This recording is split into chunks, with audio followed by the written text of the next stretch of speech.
মধ্যপ্রাচ্যের উত্তপ্ত ভূরাজনৈতিক প্রেক্ষাপটে ইরানকে ঘিরে নতুন কৌশলে এগোচ্ছে ইসরায়েল। ইরানের সামরিক শক্তি ও আঞ্চলিক প্রভাবের কারণে বরাবরই দেশটিকে হুমকি হিসেবে বিবেচনা করে আসছে তেল আবিব। সামরিকভাবে ইরানকে মোকাবেলা করাই ইসরায়েলের প্রধান লক্ষ্য। তবে মার্কিন সমর্থন না পাওয়ায় সরাসরি হামলার পরিকল্পনা আপাতত স্থগিত রয়েছে। এর পরিবর্তে প্ল্যান বি নামক বিকল্প পরিকল্পনায় এগোচ্ছে নেতানিয়াহু সরকার।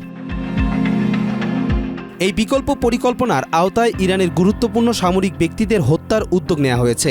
ইসরায়েলি গোয়েন্দা সংস্থা মোসাদকে দায়িত্ব দেওয়া হতে পারে ইসলামিক রেভলিউশনারি গার্ডের এয়ারফোর্স প্রধান ব্রিগেডিয়ার জেনারেল আমির আলী হাজিজাদাকে হত্যা করার জন্য। তিনি সম্প্রতি ইসরায়েলে 400টি মিসাইল ছোড়ার নেতৃত্ব দিয়েছিলেন এবং প্রকাশ্যে ইসরায়েল বিরোধী বক্তব্য দিয়ে আসছেন।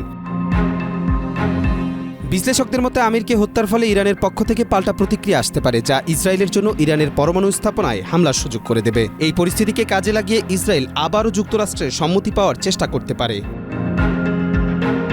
এদিকে পরমাণু কার্যক্রম নিয়ে যুক্তরাষ্ট্র ও ইরানের মধ্যে আলোচনা চলছে। যদি ইরান পরমাণু কর্মসূচি বন্ধে সম্মত হয় তাহলে পরিস্থিতি কিছুটা শান্ত হতে পারে। তবে তা না হলে নেতানিয়াহু বিকল্প পথে প্রস্তুত রয়েছে, যার লক্ষ্য তেহরানকে সরাসরি দুর্বল করা।